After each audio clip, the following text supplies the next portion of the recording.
Did you know that there's Titanic truthers? Oh. That What, it never sunk? Well, there's people that say, like, it was all set up to kill the richest people because they were trying to pass the, like, is it the Federal Reserve Act or that? So there's that. And then there's new people who say that the Titan didn't implode and stuff. It's fascinating. So what did the Titan do if it didn't implode? Well, do we even know that it existed? Mm-hmm. Poignant, or as my auntie would say, so poignant.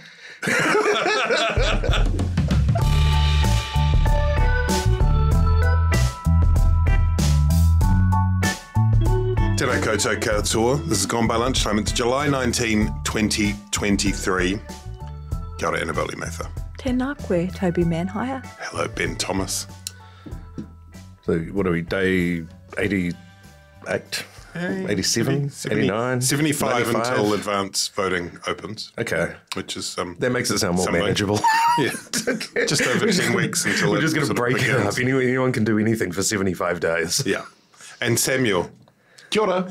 Good morning and thank you. Some exciting news. We are going to be in Otautahi for the Christchurch Word Festival, doing a live podcast on Sunday, August 27. Love to see you there if you are able to come along. If you need any help with the ticket price, you can just withdraw it from your KiwiSaver now, I think. You can, if you need help getting a Spinoff membership, just go to the KiwiSaver. KiwiSaver is now just a general pile of cash that you can remove money from for your ski gear. Anything else you'd like to? I mean, we won't be doing that, of course. No. I mean, we're funding our trip down with a $400 million grant from the Provincial Growth Fund. The Provincial Growth Journalism Fund. Podcasts. They're the new books. Quite a lot has happened in the fortnight since we last spoke. It does feel as though we're entering campaign mode. I don't know, phony campaign mode, actually. Campaign mode. Stop swinging your seat, Ben. Thank you. Well, God, you're so strict, Toby. Like our political parties, I'm in a state of high agitation right now. And what about your janglies? How are your janglies today? Have you been policed by Sam about your janglies? Am I okay? No, please take them off. Here we are with my friends Jangly and Squeak and Gone by Lunchtime. What have we had in the last fortnight? We've had green policy on returning illegally seized Māori land, a slew of law and order policies from Labour, the return of Parliament after a recess for, I think, a 3-week block. National has announced a strike raptor pothole force. There was that KiwiSaver rental bond thing that Young Nats came up with, which was quite fun. The Dawn Raids report. ACT released its list. Labour launched a slogan. There's a lot to get through. We'll come back to some of that, probably not all of it. But let's start, shall we, on Chris Hipkins announcing from either Stockholm or Vilnius, I don't know which, sending a statement back to New Zealand in the knowledge that the official information from the budget planning process was about to emerge, saying that he would not be proceeding with any wealth tax or capital gains tax. It was a captain's call. He was overruling his finance minister, Grant Robertson, and revenue minister, David Parker, who were pretty keen on this. And we had all that kind of, we had all the process of the big report and a whole lot of kind of lead up to it. And Chris Hipkins said, cross my heart and hope to die, never, never, never, ever, as long as I'm Prime Minister, will I ever, ever go near a wealth tax or a comprehensive capital gains tax. Annabelle, the surprise wasn't that he did that, because he's been very, very focused, bread and buttered all the way since he became Prime Minister at the start of the year. Chris Hipkins, totally focused on the election, full-on pragmatist. The surprise in a way was that he entertained the idea for so long so that it came into the public. But do you think how does this play with Labour? Is this the kind of final nail in the coffin of the transformational energy that was witnessed around 2017? Was it not a surprise? I was surprised. You were surprised? I was surprised, yeah. I didn't expect the changes to be implemented before the election, but I was expecting that, given they'd spent hundreds of thousands, if not millions of dollars on the research, that it was going to form part of their their policy plank for the upcoming election. I think, it shows that this Labour government is, more performative than transformative. Why they even bothered undertaking that work in the first place on a wealth tax, the mind boggles. It's a bit like all the energy and focus that's gone into, sorting out what's happening with the price of groceries, and at the end of it we get a grocery commissioner who does absolutely nothing. So I think, this government is very committed to just keeping people's noses above the water level. It's a survive rather than thrive approach to government, and it shows that what they care more about is being in power than actually providing the transformative change. The other thing that I find strange too, or that strikes me, is that we've had the polls that show that more than 50% of people support the introduction of a wealth tax. But I think it was in the House or maybe in an interview, it was said, well, a poll is not a mandate, and that's correct. But what is a mandate is the super mandate that the government received back in 2020 to govern. And there's an upcoming election, which, I think you could say is also a mandate. Yeah. And yet they won't do it. It's just bizarre. And I think people will look back at this Labour government as probably the worst performing Labour government since the Longy government of the 1980s. And I think in decades to come, like, political students will study these guys, and they're going to become this weird phenomenon of when you have like such an incredible mandate to govern and you choose to not use it at all. Wow. Ben? Yeah, I tend to think that the public is actually pretty forgiving of these so-called tax switches. We had one when I was working for the Key government, which was, I think it was in the second year, maybe 2010. Yeah, it was quite soon after. And Key had said, we will not increase taxes, we will increase GST. Yeah, and he said that, and then he said, "Oh, we might have a bit of a tax switch coming up in the budget, but it'll be budget neutral. Yeah, it won't cost anything. It'll be, we'll just be rebalancing the which is something that David Parker had made mention of repeatedly, and that was the plan as proposed. Yeah, that's right. And what happened is Key raised GST, or English raised GST. It wasn't revenue neutral. It cost about $2 billion a year. It was pretty expensive, actually. But people were forgiving of it because, first of all, they liked it because most people were better off, particularly middle, median voters. Well, it was a tax cut. It was sold as a tax cut. Or they at least felt better off because their income tax had gone down, GST had gone up a little bit.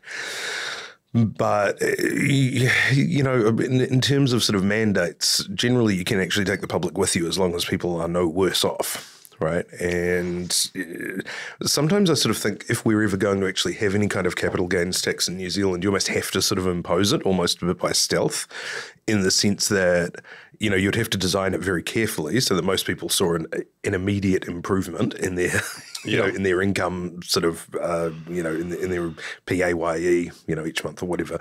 But otherwise, you will always get caught in this minefield of, well, what about the, what about the land underneath the Home Office in your family home that, how's that going to be treated by the capital gains tax? And you'll always have political leaders who will flounder and not know the detail, and the sort of uncertainty will sort of sink it, on behalf of a whole bunch of people who would never be actually caught by these taxes, but would be worrying about it. When people see the effect of it, they tend, of these so-called tax switches, they tend to be more forgiving than just hearing about a new tax coming. Sure, and the pitch here would have been a tax-free threshold or a tax-free zone. No tax up to $10,000, which, I mean, that's a pretty. That's what they have in Australia, right? It's an honourable tradition to go for a zone of no tax. There are sufficiently few people who would be earning under $10,000 that, they would get away with, paying no tax and not, quote unquote, contributing to, our common good or whatever, and having a stake in society. and well, sufficiently few to make it any different from now, where there's shitloads of people who pay no net tax. The burden is vastly borne by sort of those on above average incomes. But yeah, I mean, I would have thought if there was a time, the time was now. Yeah, they're staring down the barrel, not at defeat, but. So you with Annabelle, you thought it was a surprise. You would have. No, I don't think it was a surprise. I think we know that Hipkins is so risk averse, cautious, and also look at when Phil Goff was up there against John Key defending capital gains tax, when David Cunliffe tried it, when Jacinda Ardern had to make her own captain's call in the course of the 2017 election. Well, she made a couple about capital gains tax.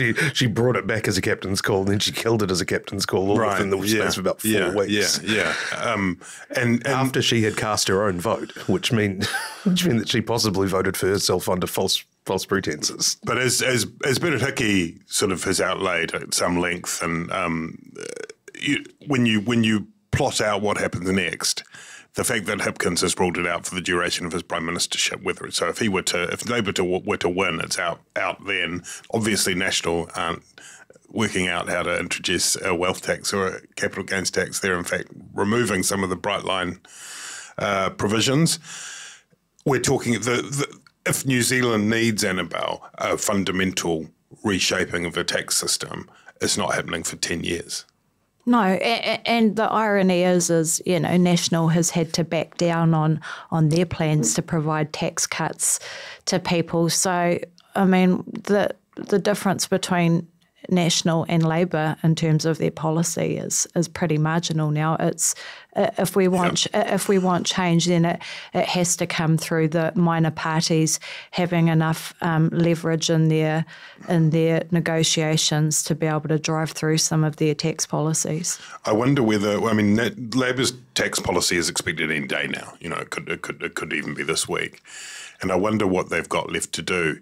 Do you think, Ben, try another bit of political snooker, really, by adding another percent to the over 180k rate, which was that one that Robertson added last time, in order that they can say National is trying to protect a small tax increase. People, is that what happened? Because otherwise, doesn't seem like a huge amount of room to manoeuvre. It's hard to see how you could introduce a tax-free threshold without any concomitant revenue. That 180,000 threshold, new bracket has actually worked out quite well for them. I think they ended up collecting about twice as much as they expected, sort of about 4 billion instead of 2 billion or something like that per year.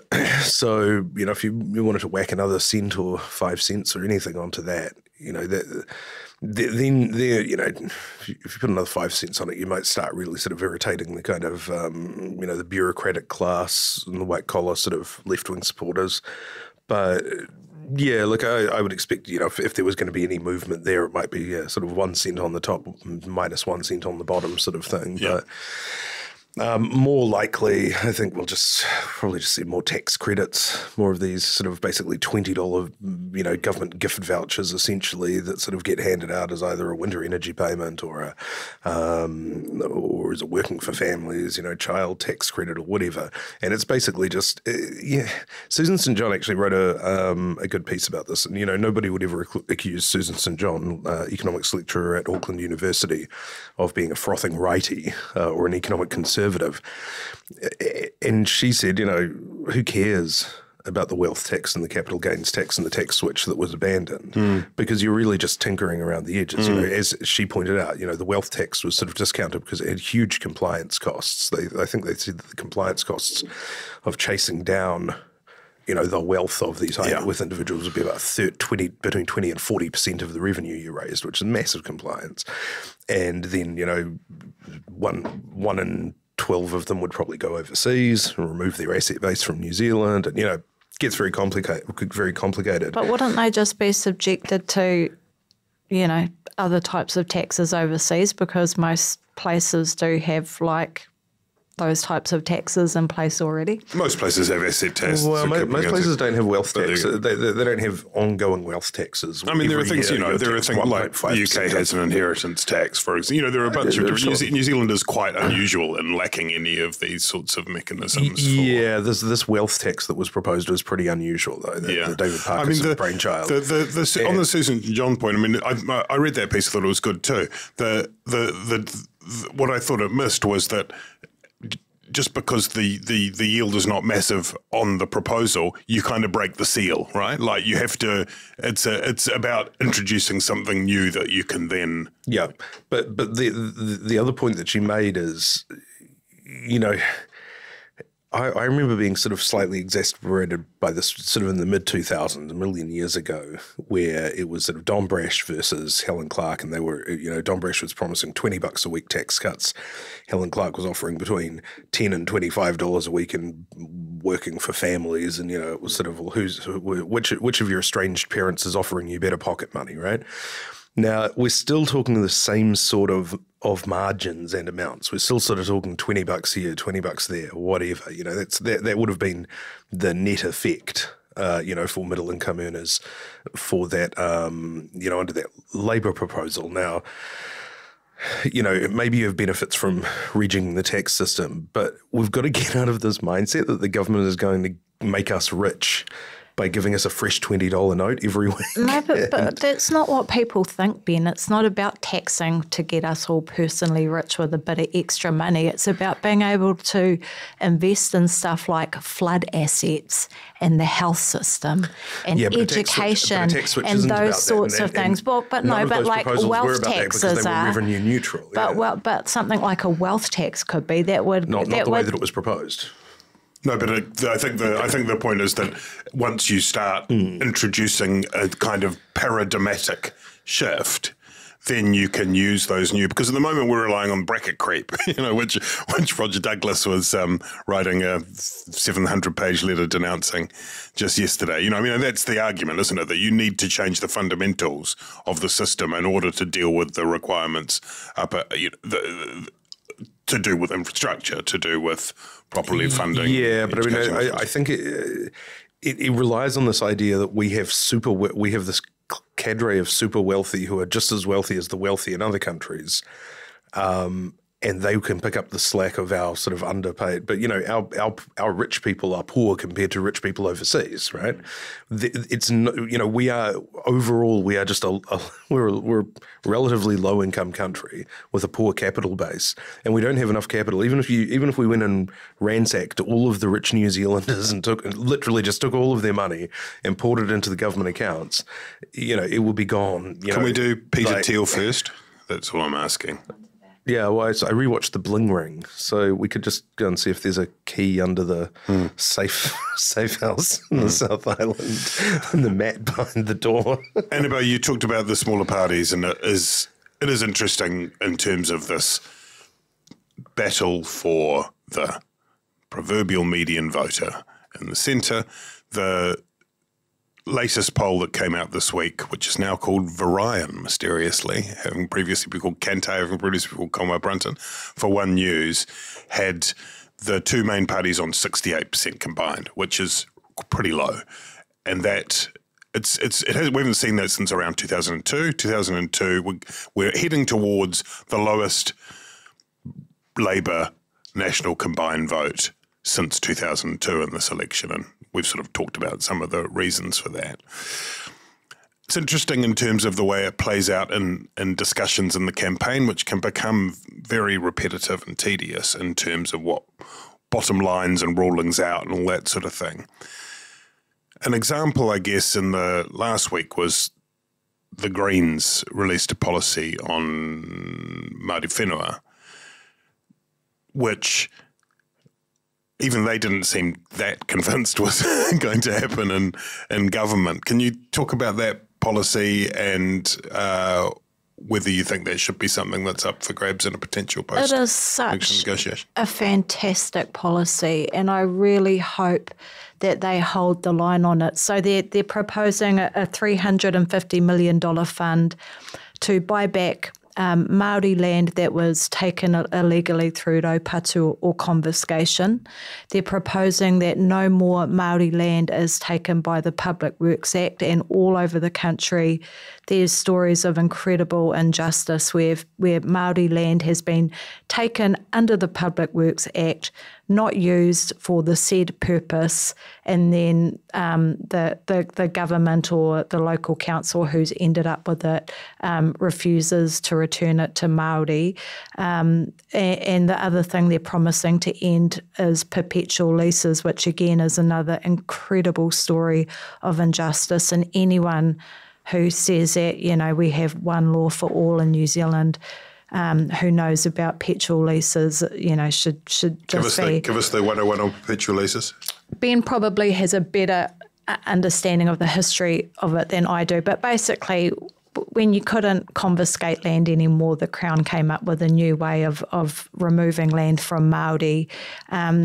We've just spent some time on the East Coast, and in Tokomaru Bay there was something called the Native Township Act, which basically took Māori land from its owners. They remained the owners, but they put it into what's called perpetual leases. So that's when you get to lease land for extended periods of time not at market rates, at like peppercorn rental rates. So you're paying an incredibly low amount, and maybe every 25 years the lease comes up. But you have the right to renew the lease, and the only way Māori can get their land back from the lease is to buy it at market rates from the person, from whoever the leasee is. So not only did they get the benefit of having this cheap land for decades and decades to farm and whatnot, but when they're finished extracting the value from it, they then get to sell it back at a market rate. The problem, so not only is that unjust, but the problem too is that even when it comes up, Māori aren't getting to buy back their whenua, because who has a lazy 800 grand or $1 million or whatever it might be lying around to purchase their own land back? So even when the lessees agree that we don't want it anymore, we're going to flick it off, Māori are still missing out. And there's examples of it all around the country, but the East Coast, there's a movement happening in Tokomaru Bay to highlight what's happening. And actually Liz Kerekere and the Green Party have done a lot of work in this area. It's an important one. So I really hope the Greens stick to their guns on this. Was it Waitara? That was a perpetual lease one, wasn't it? Waitara, where I'm from in the South Island, Greymouth, Mawhera, we were all subject to peppercorn rentals back then. So it's all over the country. And it is something that people don't know a lot about. There was when I first started working in treaty settlements, an official was telling me about one of, they were saying what turns out to be controversial, you can never really be sure. And there was one which was, I think, returning not even returning the land, returning market rates or returning the land with market rates on a block of land in Taranaki to the local iwi. And, they were expecting a big outcry from the farmers, and the farmers were very unhappy. And there was a ZB interview where, one of their sort of, conservative sort of firebrand, hosts said, well, what's all this? What's all this, Maori mumbo jumbo that's happening down there? And, this farmer was like, oh, it's terrible. They're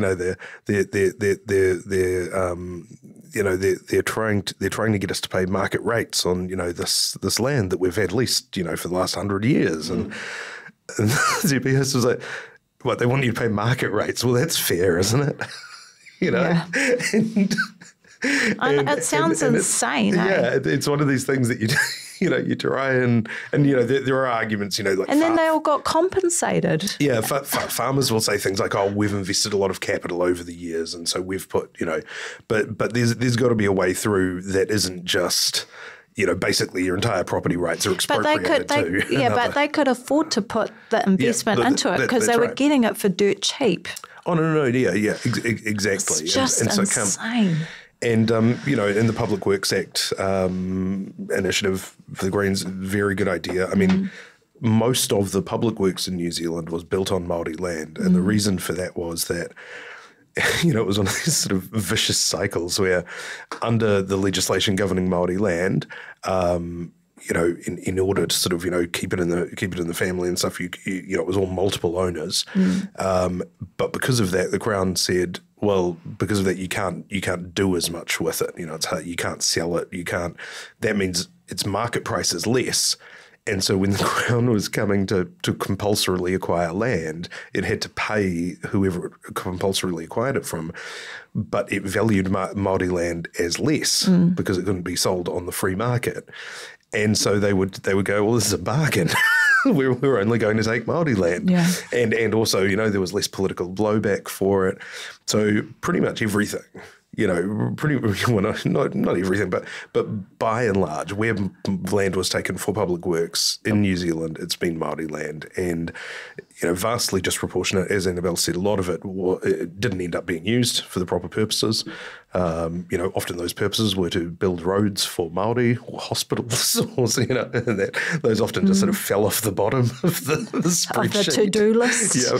Yeah, and so there's a great example actually of like the Kaikohe aerodrome. Have you heard about that? So it was taken from the Wihongi family to build like an airstrip during the war, which never got built, but then it got turned into an airdrome and is currently like rented out to the gliding club and some farmland. And they've been told that even though you're supposed to return it, the council will only return it if they pay for it at market rates.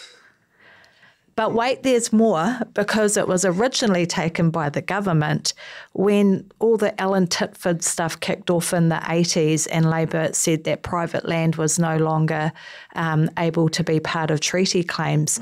The government went around and dropped a whole lot of land, publicly owned land, into the ownership, transferred it into the ownership of local councils where it would be out of reach of the Waitangi Tribunal, and that land was one of those blocks.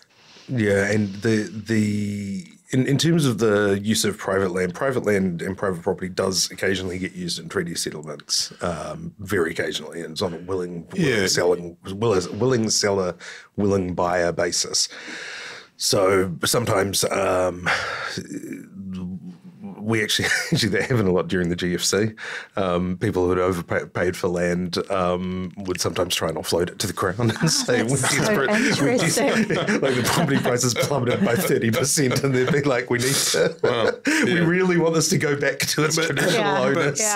Ben, your old boss. It is the song of our heart that this whenua be returned. But some people are a lot more genuine about it, and you actually do end up getting, very valuable or significant pieces of land back that are used. And your old boss, Ben, Chris Finlayson, was on the radio this morning saying, this stuff has been undertaken as best it can be under a process that exists, which is the treaty settlements process.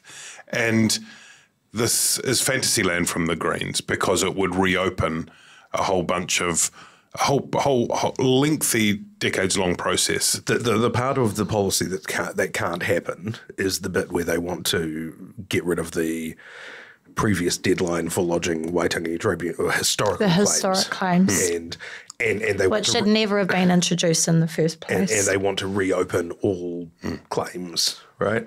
But it's interesting. So it could be, in terms of going back to that point about the smaller parties in there, it could be that there are parts of this policy that could end up in a coalition agreement and parts that might not, I suppose. Well, it all depends on what happens. I get, it's just a numbers thing, isn't it? The more they're desperately needed to form a government, then the more sway they'll have. Yeah, I think you'll definitely see movement on, say, the public works thing, because there has been movement, by both National and Labor governments over the last 10 years, sort of to claw back the ability of the government or the attractiveness of Māori land. Can we talk about the dawn raids thing, Annabelle? It was last week, but the Mike Heron KC report was published, in which, and he'd been tasked with looking into the ongoing dawn raids, out of hours raids on alleged overstayers, including in South Auckland, including Pacifica and quite a lot of Chinese, by Immigration New Zealand, which on the face of it, ran rather counter to a very ostentatious, powerful and moving 2021 government apology for the dawn raids of the 70s. And Heron said in the course of that report that it did appear to ring hollow, appear to make that process, that performance ring hollow in the light that it had continued. How serious do you think that is? And is there an argument that it is, in a way, a kind of microcosm for the harshest criticisms that can be made, levelled against a Labour government that seems to sometimes value form over content, announcement over delivery? I mean, some of that's caricature, but it did feel in the moment to be quite a powerful metaphor, microcosm for something bigger. Mm-hmm. Well, first and foremost, I think it was absolutely warranted that the government apologise for that racist, revolting policy of dawn raids. What's happened since really speaks to, I guess, the ineptitude of this government, and probably well and truly dispels the myth that Chris Farfoy was an effective minister when he was the Minister of Immigration at the time. I mean, I think you're exactly right, Toby. I think that it speaks to, again, the performative approach that Labor has taken to these issues rather than, doing the basics of, calling immigration and making sure that they don't go and raid people's homes first thing in the morning anymore. And, it's important because in this country we have special laws about home invasion. We recognise that invading people's home is a really traumatic thing, not just for them, but for their tamariki and all of that. So, yeah, I mean, it's just incredibly disappointing for the Pacifica community, but also for the communities that seem to be the primary target of this type of raid now, which I believe is the Asian community. On the other hand, the Labour Party did launch a slogan on the weekend, Ben. We're in it for you. Mm-hmm. Or just in it for you. In it for you. I think a more honest slogan. We have you surrounded. I think a more honest slogan would be "in it to win it." We're outside. I think there's two things with it presents itself as such a perfect and tantalising image of this government sort of writ large, particularly under Ardern. The sort of, the harsher criticisms of Ardern, which were that, it was all just about emoting. It was all about empathy, but it was summed up in that old that tweet from a few years ago, which was can we have living wages? National no, Labour no, heart. And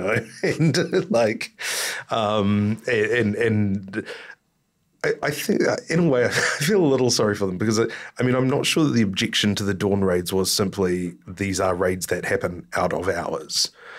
I think the dawn raid... They were raiding schools at Western Springs College because they had this bunker that they used to hide their Pacifica children in because the police would come and raid the school. It's unbelievable how bad it was. Yeah, I think that the objection to the dawn raids was more sort of... It was that we had invited all these people here. Yeah. We needed them for our manufacturing base.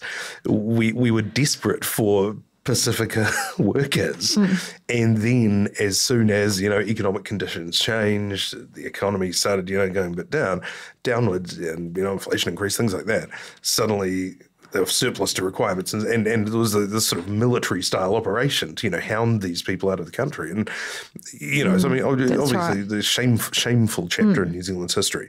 But I'm not sure that the worst part of the dawn raids was their timing, even though that's the sort of name that they're given. I assume that at some point with, if you're ruthlessly pursuing overstayers as immigration, that's part of their job. You're not going to necessarily do it 9 to 5. But I think that's on one hand true, but also it came to itself become it captured something about the invasive and cruel and racist nature of it. That it wasn't. You can start by knocking on the door and leaving. Leave. We're going to catch these people. The reason it's done at that time is because it's when people are at their most vulnerable, and that's what makes it awful. Definitely campaign time, Ben, because this week it's been ordained as Law and Order Week, basically, by the Labor government. It's like a telethon. Remember those from COVID-19? We're just going to go through all the crimes and smash them. Just spinning a wheel. And Well, it does feel as though a lot of this has been conjured up relatively quickly, as evidenced by on day one. Cabinet had a few options, Chris Hipkins explained, but when he presented it, and in the press release, it was the one on when younger people are commissioned in the crime. It was child originally criminal armies. Yeah, it was originally, like it's a good idea. It's a good idea. It is a good idea. Like Les Mis. Yeah, you have these I was trying to understand that text that he said. I was like, Les Mis, what? Oh, okay, yeah. all I was like, who's Les Mis? Is this some new ex-MP that I don't know about? No. Stream of children living in underground, like emerging to steal baguettes. It was originally presented as a new offence, but then it turned out in a correction email that came out a couple of hours later, it was actually going to be an aggravating factor, and that was to do with whether or not it was just for gangs or more broadly. But it did tell us something, I think, about the speed with which some of this had been put together. Then yesterday we had Kelvin Davis announcing a couple more Oranga Tamariki facilities. Youth justice facilities. I think he should just learn to manage the ones that he's got. Yeah, but I think we've had like a sponsorship deal from Taco Bell. And there's more to come. Ram raids will be banned. I think they'll probably get on with that tomorrow. On the other side of the ledger, the National Party have been going very hard against the potholes, just very focused on the potholes, just going around glowering at potholes a lot. Also announcing that, Luxon said, I think, in response to the slogan thing, they'd done 26 policies, which is, you can just see them going, what's today's? What have you got? We're going to O Week at university. What are they? Does anybody know any young nats? Yep, we'll get them up on Snapchat. And they say that it's hard to get the bond together. What about if we let them? What about they want to get into the KiwiSaver to pay for their rental bonds? So that'll do 27, 28. Ben, paint us a picture. Yeah. Well, so this is sort of a. How do you say it generously? It's almost sort of like it really is kind of like, dumb kid. No, it's the kid politicians playing at being grown ups. Bugsy Malone. And they're like, oh, there's an exception for KiwiSaver, which is for New Zealand's abysmal retirement savings, so that people can avoid poverty in old age. But there is an exception where, in order to build up your asset base, you can take out your money to buy a first home from KiwiSaver. And what's the equivalent of that? If you're a student, it's paying your bond. So you can take money out of KiwiSaver for your bond, which then gets paid back. It's not a terrible, it's a fine idea for if you think that finding bond is a big policy problem. Well, no, it's dumb in the sense that it adds more and more purposes to KiwiSaver, which is a bad thing, because the more that you the more purposes you give any policy, the less likely it is to achieve any of them. And yeah, you will ultimately end up with KiwiSaver just becomes like sort of an ATM, or even worse because it's government subsidised, like that horrible Gareth Morgan kind of UBI sort of thing for 20-year-olds, where you've just got this government amount of money that you can use to go surfing if you want, or spend it on your bond, or Labor will expand it so that you can use it to pay your bail to get out of your youth offending charges, or your first car for your first job. That's right. And you can pay it back with the proceeds of your first smash and grab.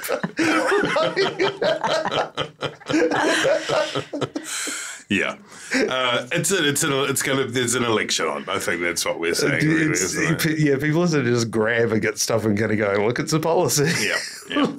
28. It's really fun. It's like when you go to like the budget lockup and you see like TV, people who are just TV presenters as opposed to reporters, and they're sort of holding the books upside down and kind of like. Yeah, they're reading glasses on, they're chewing on a pencil and stuff. And it's like, it's like all of these people who are just like so totally focused on day-to-day retail politics and chasing headlines and stuff, sitting there going, all right, time to be policy wonks. And they're like, what about 30 years in prison and lethal injection for playing a flute and making children commit crimes? Well, is it an aggravating factor, or is it judges will be required to take into consideration whether or not they have been involved in the propagation of potholes. It's like if you post social media video, if you post video of your youth offending to social media or TikTok, like that's an aggravating factor in sentencing. If you if you post like a Wojak like troll face emoji underneath Michael Wood, that's like 3 months in prison. Yep. If you sort of, take the kind of last 3 items of food that were required by the next person, that's an aggravating factor. Just it's so many possibilities in this exciting election to come, which we'll be there beside you all the way. Listeners, let's go.